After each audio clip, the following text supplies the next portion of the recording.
Hello everyone, welcome to my channel. I hope guys जो भी आपको इन्फॉर्मेशन रिगार्डिंग एग्ज़ाम आपको मिली थी, आपने उसको सीरियसली लेकर अपनी प्रिपरेशन स्टार्ट कर दी होगी। ओके, यूजीसी नेट, इग्नाउ, पीएचडी सबके एग्ज़ाम्स जो हैं वो अब डेट जो है वो डेट अनाउंस कर दी गई है through NTA. Okay, okay, now come to the point. In this video we will discuss about hypothesis. What is hypothesis? First question यही है कि hypothesis है क्या? Hypothesis is a supposition made on the basis of limited evidence as a starting point for further investigation. Hypothesis वो है जब भी हम रिसर्च स्टार्ट करने से पहले कुछ सपोज करते हैं, ओके, अकॉर्डिंग टू द और on the basis of limited evidence के बेसिस पर कुछ प्रेडिक्ट करते हैं, कोई एजम्पशन हमारे मन में आता है ना, तो उसको हाइपोथेसिस कहते हैं। और we can say it is a starting point for further investigation. ये हमारी इन्वेस्टिगेशन का जो है बिगनिंग पॉइंट है, इनिशियल पॉइंट है जब हम रिसर्च स्टार्ट करने वाले होते हैं। ओके, हाइपोथेसिस क्यों? एक सब कुछ रिसर्च करने से पहले हमें कुछ सपोज भी तो करना पड़ेगा, कुछ आइडियाज़, कोई प्रॉब्लम, कोई सिचुएशन जब हम देखते हैं उसके बेसिस पर ही कुछ क्वेश्चंस आते हैं हमारे मन में, देन फर्दर हम इन्वेस्टिगेशन अपनी स्टार्ट करते हैं और रिसर्च स्टार्ट करते हैं bye collecting through different data and evidences. Next point is hypothesis is a tentative and logical prediction about the relationship between two or more variables expressed in the form of testable statements and studied in the research. Hypothesis क्या है? वो tentative ideas जो uncertain है, not definite, may be जो हम assumption कर रहे हैं वो टेंटेटिव हो सकते हैं, वो अनसर्टेन है, कोई ज़रूरी नहीं है कि हम we are not also confident about जो भी हमने प्रिडिक्ट कर रहे हैं। ओके, एंड लॉजिकल प्रिडिक्शन, और मान लीजिए वो लॉजिकल भी है हमारा प्रिडिक्शन, जो दो वेरिएबल्स के बीच में हम रिलेशनशिप बताने जा रहे हैं, शो करने जा रहे हैं, तो वो उसको जो है हमें मतलब एक टेस्ट के थ्रू, एक मेजरमेंट के थ्रू उसको शो करना पड़ता है, उसको वैलिडिटी देनी होती है जिससे उसको रिसर्च में फर्दर स्टडी किया जा सके। ओके, एक एग्जांपल समझते हैं। जैसे समझ लीजिए कि स्टूडेंट है, अगर हम उसका एकेडमिक रिकॉर्ड देखते हैं and we come to know about that कि उसने एकेडमिकली बहुत ही कम स्कोर किया है, अब हम उसका क्या रिलेशन, क्या रीज़न फाइंड आउट करते हैं, क्या एजम्पशन हमने किया है, because that student participates more in extra curricular activities. हम ये कहते हैं कि वो एकेडमिकली लेस मार्क्स स्कोर कर रहा है क्योंकि वो एक्स्ट्रा करिकुलर एक्टिविटी में ज़्यादा फोकस्ड है, ज़्यादा अटेंटिव है। तो हम ये दो वेरिएबल्स के बीच में, हमने ये दो वेरिएबल्स को लेकर ये एजम्पशन, ये प्रेडिक्शन कर रहे हैं। हमारा लॉजिक ये कहता है कि वो पढ़ाई में नंबर इसलिए उसके कम आते हैं, सब्जेक्ट में इसलिए मार्क्स कम आते हैं, क्यों? क्योंकि वो एक्स्ट्रा करिकुलर एक्टिविटीज़, ज़्यादा स्पोर्ट्स और म्यूज़िक जिसमें भी उसका ज़्यादा फोकस है, उस पर ध्यान ज़्यादा देता है, इसलिए उसके मार्क्स कम आते हैं। ओके, ये हमारे दो वेरिएबल्स हैं यहाँ पे। क्या है? एक तो एक्स्ट्रा करिकुलर एक्टिविटी और दूसरा है हमारा academic record of the student. Okay, clear it is? Now come to the next point, necessity of hypothesis. Hypothesis की ज़रूरत क्यों है? हाइपोथेसिस की ज़रूरत, कोई एजम्पशन, कोई प्रेडिक्शन हम इसीलिए करते हैं because we want to do the research. हम आगे रिसर्च करना चाहते हैं उस पर्टिकुलर टॉपिक पर, हमारी कुछ क्वेरीज हैं जिनके आंसर हमें फाइंड आउट करने हैं। ओके, ये नेसेसिटीज़ है हाइपोथेसिस की। तो फर्स्ट पॉइंट हम देखते हैं, it provides a direction to the research. Okay, ये रिसर्च को डायरेक्शन देती है। जब तक हम कुछ प्रेडिक्ट नहीं करेंगे, कुछ लॉजिकल आइडियाज़ हमारे मन में नहीं आएंगे, कुछ लॉजिकल क्वेश्चंस नहीं होंगे, तो फिर हमारा रिसर्च कैसे बिगिन होगा। Next point is it helps in focusing to the research. ये रिसर्च को फोकस करने में हेल्प करता है। भाई कोई हाइपोथेसिस बनाते हैं, कोई चीज़ हम फाइंड आउट करने की कोशिश करें, तो हमारा फोकस उस समय वही सब्जेक्ट और वही टॉपिक होता है। It helps in devising research techniques. ये जो है टेक्निक्स की तरह काम करता है, टेक्निक की तरह काम करता है रिसर्च में, जो हमें आगे फर्दर स्टडीज़ के लिए जो है आगे बढ़ने के लिए हमें सिखाती है कि now we have to conduct the research. Next point is it prevents from visionless research. जब हम कोई हाइपोथेसिस, कोई आइडियाज़ बनाते हैं तो ये हमें रोकती है कि कहीं ऐसा तो नहीं इलॉजिकल बेसिस है हमारा रिसर्च का, कोई दोनों के बीच में कोई रिलेशन ही नहीं है, आगे जाके हमारी रिसर्च जो है वो आफ्टर अ हाइपोथेसिस फेल्योर हो जाए.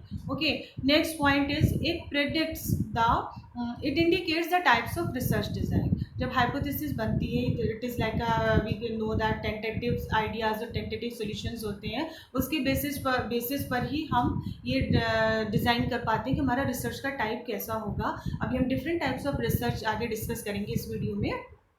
तो ये इंडिकेट करता है कि जब हाइपोथेसिस क्रिएट हुई है तो यानी अब हम जो है मीन्स हम रिसर्च में आगे बढ़ रहे हैं.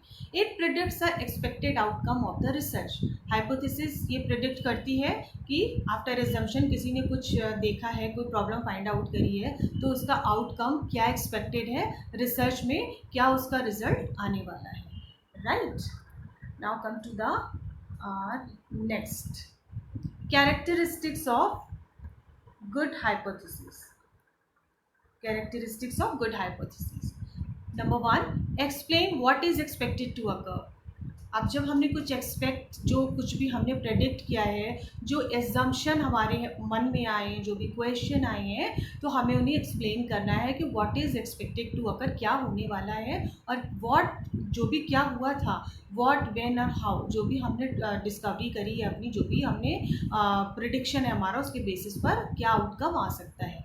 Clear and understandable. जो भी हमने वेरिएबल्स के बीच में हमने फाइंड आउट करना है रिलेशनशिप, वो क्लियर और बहुत ही अंडरस्टैंडिंग होनी चाहिए. ओके, अब हमने जैसे एकेडमिक रिकॉर्ड और इसको एक्स्ट्रा करिकुलर एक्टिविटीज़ के हम दो ऐसे वेरिएबल्स ले रहे हैं, तो हमें पता होना चाहिए कि ये उनके बारे में हमें क्लियर अंडरस्टैंडिंग स्टूडेंट के दोनों पक्षों के बारे में हमें क्लियर होना चाहिए कि हमें क्या एक्सप्लेन करना है. Next point is testable and measurable, और जो टेस्ट किया जा सके और जिसका जो मेजर किया जा सके. Next and last is independent and dependent variables are clearly specified. जो भी दोनों वेरिएबल्स हम ले रहे हैं हम उन्हें क्लियरली स्पेसिफाई कर सकें in the during the research कि भाई एकेडमिक रिकॉर्ड में क्या प्रॉब्लम थी, क्यों उसके मार्क्स लेस आ रहे थे, क्या उस बच्चे के साथ बेसिक उसके पीछे कोई प्रॉब्लम है, क्यों नहीं ध्यान देता है वो स्टडी पे, और क्यों he is more focused towards the extra curricular activities. Okay, correct. Good hypothesis तभी हमारी होगी जब हमें सारे क्वेश्चंस के लिए आंसरेबल हो, बिकॉज जब हम कोई assumption करते हैं we have to think about it, we have to think the answers of that questions. Okay, now come to the next point, how to develop hypothesis. ये हम स्टेप वाइज समझेंगे.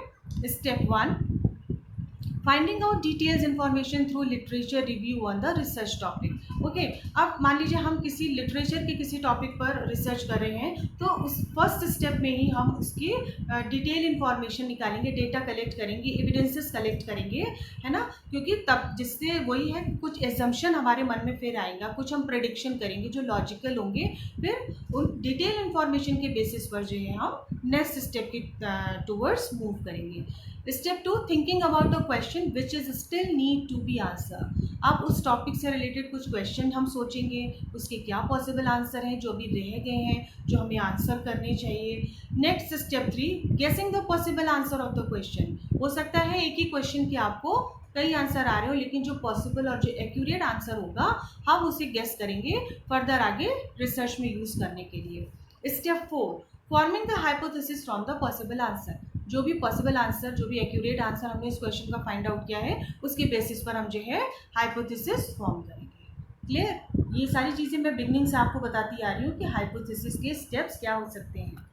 Now come to the next point, next topic, types of hypothesis.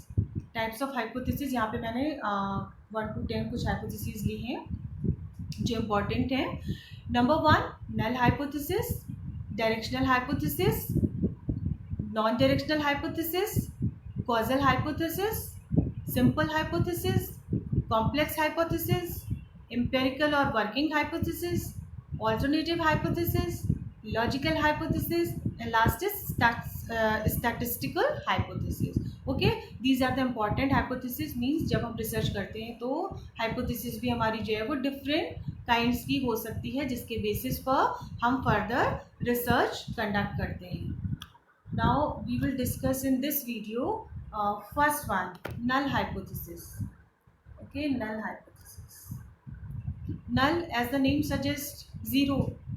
That means it doesn't show any relationship. Okay, कोई relationship ये show नहीं करता है दोनों variables के बीच में. So see the first point, null hypothesis indicates there is no relationship between dependent and independent variables that the researcher compares on a certain variable.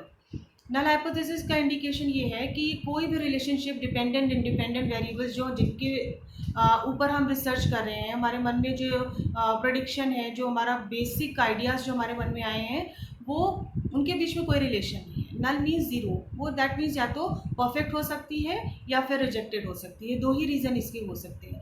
अब जैसे अभी हम डिस्कस कर रहे थे एग्जाम्पल को कि स्टूडेंट का academic record and extra curricular activity, ये कहता है कि उसके सब्जेक्ट में मार्क्स कम आ रहे हैं, ओवरऑल वो एकेडमिकली कम मार्क्स स्कोर कर रहा है, तो उसका एक्स्ट्रा करिकुलर एक्टिविटीज़ में पार्टिसिपेशन से कोई रिलेशन नहीं है ना. वो अच्छा कर भी सकता है, नहीं भी कर सकता है. ये दो अलग अलग बातें हैं. हो सकता है कि ये ठीक हो, ये रीज़न भी हो सकता है. तो maybe it can be truth और नॉट. मतलब that means it is tentative, uncertain. अभी that means researcher is not even confident about it. Okay, तो वही नल हाइपोथेसिस कहती है कि दोनों का कोई रिलेशन नहीं है. A null hypothesis is a hypothesis that expresses no relationship between variables. It is denoted by H0. इसको H0 से डिनोट करते हैं. मीन्स कोई मतलब नहीं होता, कोई रिलेशनशिप नहीं.